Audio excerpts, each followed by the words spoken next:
Hello everyone, welcome to my history watching. Today we are going to continue 5.3 of class 10th chapter arithmetic progressions. So previous video में हमने question number 7 तक complete कर लिया था. आज करेंगे question number 8 से स्टार्ट. आई होप आपको वो सारे क्वेश्चंस क्लियर होंगे. Let's begin with question number 8. Okay, question number 8 करने से पहले ये फॉर्मूले आप रिवाइज कर लो एक बार. ये फॉर्मूले जो हमने 5.2 में किया था, ये 5.3 में हमने जो दो सम के फॉर्मूले किए थे वही फॉर्मूले हैं. ओके, नेक्स्ट है हमारे पास find the sum of first 51 terms. Sum find करना है 51 टर्म्स का, मतलब नंबर ऑफ टर्म्स कितनी बोली है आपको? 51. Of an AP whose second term and third term. अब हमें second and third term के बारे में कुछ information given है. Second and third terms are 14 and 18 respectively. Okay, second term इतनी दी है, third term 18 दी है. तो हमें यहाँ से क्या पता चल रहा है? कॉमन डिफरेंस पता चल रहा है. सेकेंड एंड थर्ड टर्म के बीच में कितना डिफरेंस है? 4 का डिफरेंस है. तो यहाँ से मैं कॉमन डिफरेंस फाइंड कर सकती हूँ ना. 18 माइनस 14 कॉमन डिफरेंस होता क्या है? लेट्स से मेरे पास ये टर्म्स है A1, A2, A3 up to सोन. इस तरह से AP चल रही है मेरी, है ना. तो मैं कॉमन डिफरेंस कैसे फाइंड करती हूँ? दिस माइनस दिस करो, चाहे दिस माइनस दिस करो. अब मुझे पता है A3 मेरी 18 है, A2 मेरी 14 है. तो मैं माइनस करके कॉमन डिफरेंस फाइंड कर लेती हूँ. वो मेरा क्या आ गया? 4 आ गया. ठीक है. उसके बाद देखो, आपने सम फाइंड करना है तो आपके माइंड में स्ट्राइक करेगा ये फॉर्मूला एंड ये फॉर्मूला. अगर इस फॉर्मूले से देखें तो SN का मतलब S 51. N की जगह क्या आ जाएगा? 51 नंबर ऑफ टर्म्स. यहाँ पे N की जगह क्या आ जाएगा? 51/2. एंड यहाँ पे A फर्स्ट टर्म का बारे में आपको नहीं पता. A plus L last term के बारे में भी आपको नहीं पता. लास्ट टर्म कितनी है, कौन सी है ये पता है, 51th टर्म, बट ये नहीं पता वो कितनी है. तो L का L ही रहेगा.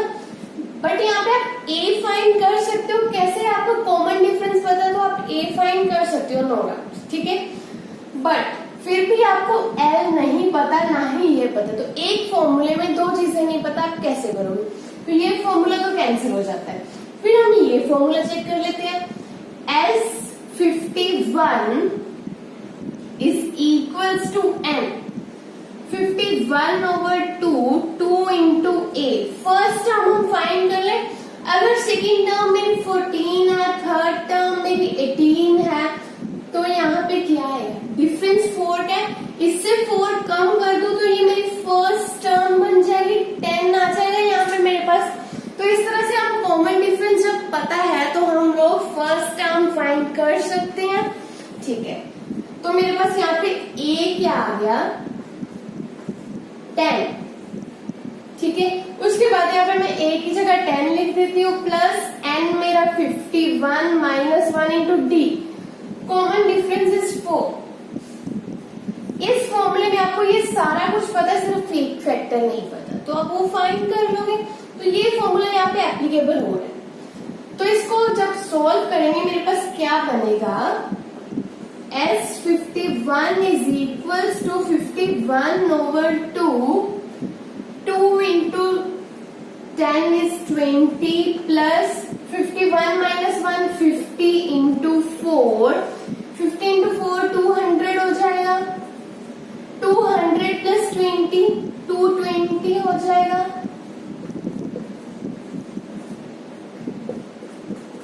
ठीक है. तो मेरे पास क्या बचा? 51 into 110. जब मैं इसको मल्टीप्लाई करूंगी तो मेरे पास क्या आएगा? ठीक. तो आपने जो सम फाइंड करा था S51 वो कितना आ गया? 5610. That's it. आपको यही तो फाइंड करना था. बस यहाँ पे मैटर क्या करता था कि आपको क्वेश्चन समझना आना चाहिए, पढ़ना आना चाहिए. ये सेकंड थर्ड टर्म देने का मतलब कि आप यहाँ से D फाइंड कर सको, आप यहाँ से A फाइंड कर सको. अगर आप इस लाइन का मीनिंग नहीं समझोगे ना और ये फाइंड नहीं करोगे तो क्वेश्चन आपका होगा नहीं. आप यहीं बैठ के रह जाओगे कि कहाँ से करें. ठीक है. A एंड D होगा तो आप कर पाओगे. तो क्वेश्चन को बहुत ध्यान से पढ़ो, बहुत पूरी अटेंशन के साथ पढ़ो। नेक्स्ट क्वेश्चन करते हैं। तो 9 में हमारे पास क्या है, if the sum of first 7 terms of an AP is 49। Sum की बात करिए 7 टर्म्स की, मतलब टर्म 7 है तो n 7 हो गया, ऑफ एन एपी इज 49। तो सम भी बताया 49 है। अगर मैं बात करूं नंबर ऑफ टर्म्स तो आपको पता चल गया यहाँ पे क्या है, 7 है, और बोल रहे कि सम 49 है 7 टर्म्स का, मतलब S7 SN लिखते हैं हम यूजुअली, तो SN की जगह 7 आ गया। वो कितना गिवन है मुझे, 49, ठीक है। तो उसके बाद एंड दैट ऑफ 17 टर्म्स, अब बात कर रहे हैं टर्म्स कितनी है, 17, that of sum of 17 terms कितना है, S17 कितना गिवन है, 289, ठीक है। ये उसके बाद फाइंड करना है सम ऑफ n टर्म्स, यही फैक्टर मुझे फाइंड करना है Sn, बट उसमें करना क्या है कि मुझे ये सारी वैल्यूज पता होनी चाहिए सिर्फ n को छोड़ के। तो मुझे यहाँ पे a भी नहीं पता, d भी नहीं पता। ये फॉर्मूला आप तब यूज करो जब आपको लास्ट टर्म के बारे में कुछ इन्फॉर्मेशन गिवन। इसमें अब आपको a एंड d फाइंड करना है, 2 फैक्टर फाइंड करने हैं। तो कैसे करेंगे, सबसे पहले जो गिवन है उनको ही यूज कर लेते हैं। एक मुझे ये गिवन है, सेकंड ये गिवन है, तो इनको यूज कर लेती हूँ। मैं इस फॉर्मूले में n की जगह मैं 7 लिख देती हूँ। अगर मैं n की जगह 7 लिखूंगी, S7 is equals to 7 by 2, 2a plus n, n मेरा 7 था, 7 minus 1 into d, मेरे पास ये बनेगा। और S7 कितना है मेरे पास, 49, तो मैं वो भी लिख देती हूँ 49। ओके, सेम इससे यूज कर लेते हैं। n की जगह मैं 17 पुट करती हूँ इसमें। S17 is equals to 17 by 2, 2a plus 17 minus 1 into d, ठीक है। तो S17 कितना है, 289, वो भी लिख दिया। अब मेरे पास ये 2 इक्वेशंस बन रही हैं, और भी थोड़ा सा सिंप्लीफाई कर ले। 7 minus 1 6 हो जाएगा, 6d, एंड 17 minus 1 क्या हो जाएगा, 16 हो जाएगा यहाँ पे, ठीक है। तो मेरे पास ये बन गया। थोड़ा और भी सिंप्लीफाई करना है तो आप कर सकते हो, इसको डिवाइड कटिंग कर देते हैं थोड़ी सी। अगर देखो first equation 49 is equals to 7 by 2, 2a plus 6d, इस तरह से मेरे पास है। अगर इसमें मैं 2 कॉमन ले लूं, 2 कॉमन ले लूं, तो अंदर क्या बचेगा, a बचेगा यहाँ पे, प्लस यहाँ से 2 कॉमन लिया तो 3d बचेगा, ठीक है। तो यहाँ से 2 से 2 कैंसिल कर सकती हूँ मैं, वो कैंसिल हो गया। तो मेरे पास अल्टीमेटली क्या बचा, 49 is equals to 7a plus 3d, ठीक है। इसको सिंप्लीफाई कर लेते हैं, वो क्या बनेगा 49। अगर मैं 7 को इस साइड ले आऊं तो वो डिवाइड में हो जाएगा, तो मेरे पास क्या बना, 7 is equals to a plus 3d, okay. तो सिमिलरली इस इक्वेशन को थोड़ा सा सॉल्व कर लेते हैं। अगर यहाँ से 2 में कॉमन ले लूं तो मेरे पास क्या बचेगा, 289 is equals to 17 over 2, 2 common लेने पर अंदर बचा a plus 8d, ठीक है। ये उसके बाद 2 से 2 कैंसिल कर देते हैं, तो हमारे पास ये फैक्टर बना। और 17 को अगर मैं इस साइड ले आऊं तो वो क्या हो जाएगा, ठीक है। तो मेरे पास इक्वेशन क्या बनी, 17 is equals to a plus 88d। उसके बाद हमारा काम क्या होता है, वही हमारा काम जैसे हमने लीनियर इक्वेशंस को सॉल्व करना सीखा था। कैसे करते थे, कोई भी मेथड लगा के सॉल्व कर लो। चलिए करते हैं इनको सॉल्व।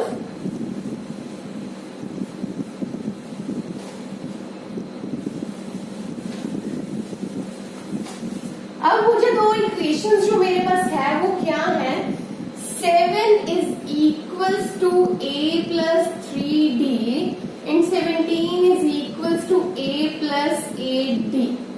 इन दोनों इक्वेशंस को सॉल्व चाहिए सो दैट मैं इस फॉर्मूले में यूज कर सकूं 2a plus n minus 1 into D. तो यहाँ से मैं क्या मेथड लगा, कोई भी मेथड यूज कर सकते हो। और मैं यहाँ पे एलिमिनेशन मेथड लगा देती हूँ। अगर मैं दोनों को माइनस करती हूँ तो साइन चेंज हो जाते थे चैप्टर नंबर 3 से, और ये कैंसिल हो जाएगा, एक प्लस का एक माइनस का, जीरो हो जाएगा। 3d माइनस 8d क्या हो जाएगा, माइनस 5d।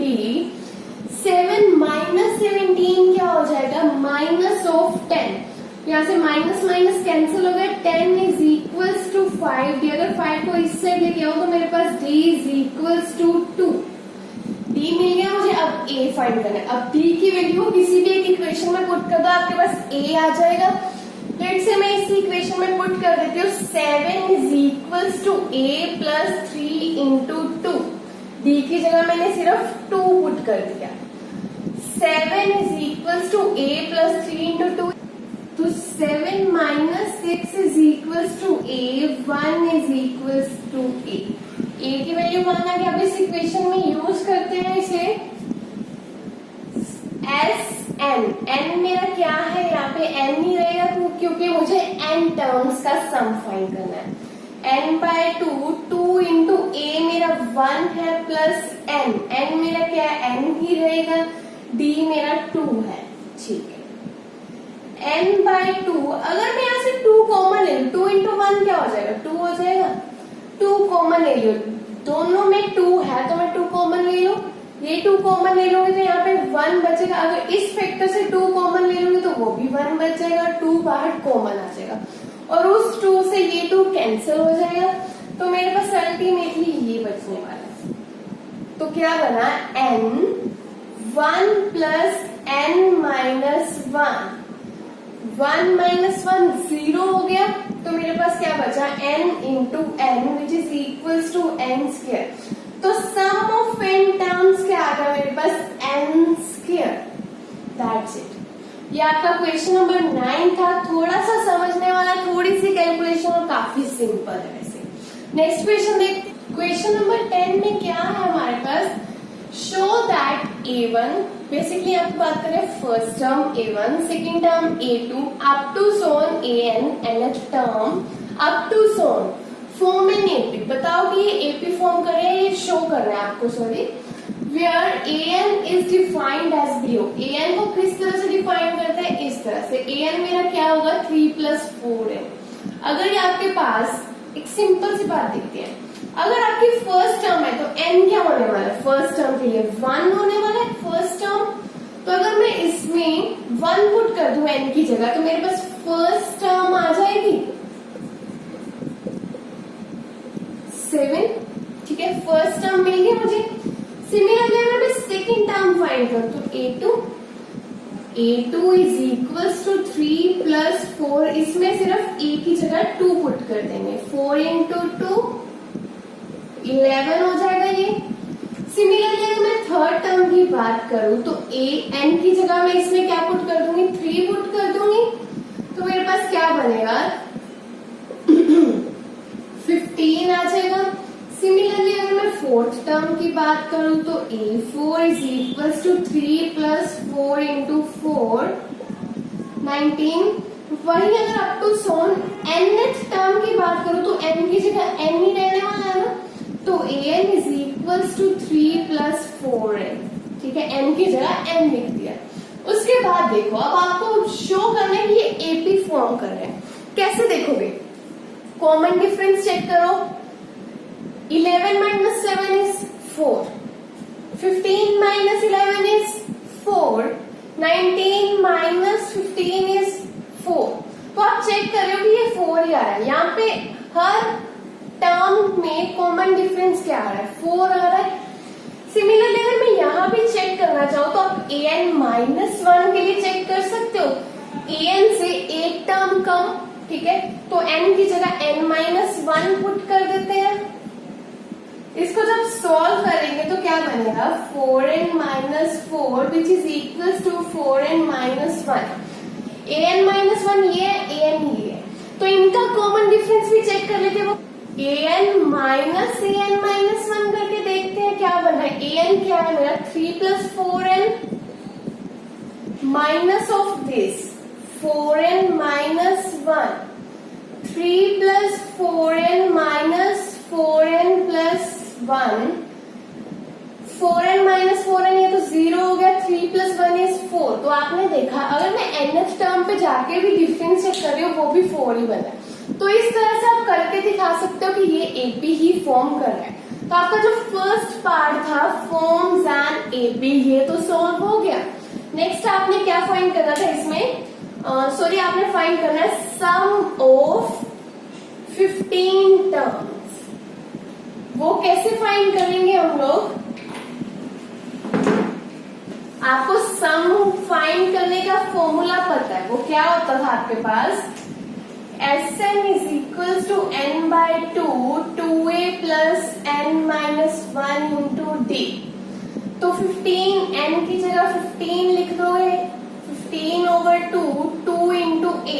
फर्स्ट टर्म आपकी क्या है 7 प्लस n आपका 15 - 1 इंटू कॉमन डिफरेंस क्या आ रहा है आपका 4। ओके 15/2 14 + 14 इंटू 4 हो जाएगा, चाहे आप यहाँ पे कॉमन ले लो चाहे आप ऐसे सॉल्व कर लो, ठीक है। तो यहाँ पे क्या बनेगा 15/2 इंटू 14 + 56। तो इसको जब मैं सॉल्व करूंगी क्या बनेगा 15/2 इंटू 70 मेरे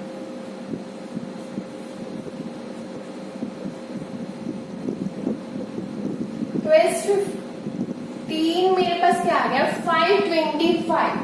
सिमिलरली सेकेंड पार्ट देखते हैं इसका।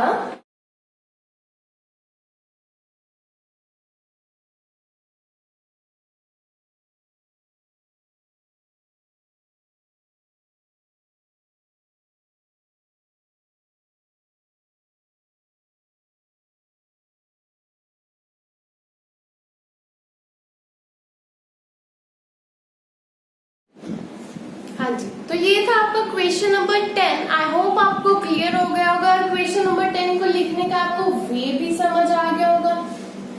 यहाँ पे मैंने क्या अप्लाई किया है S15 का फॉर्मूला, Sn का फॉर्मूला, सम का फॉर्मूला। आई होप आपको देखते ही समझ आ गया होगा, है ना।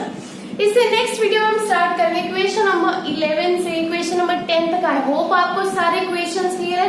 अगर कोई भी डाउट है तो आप कमेंट सेक्शन में पूछ सकते हो। आज के लिए इतना ही, थैंक यू सो मच।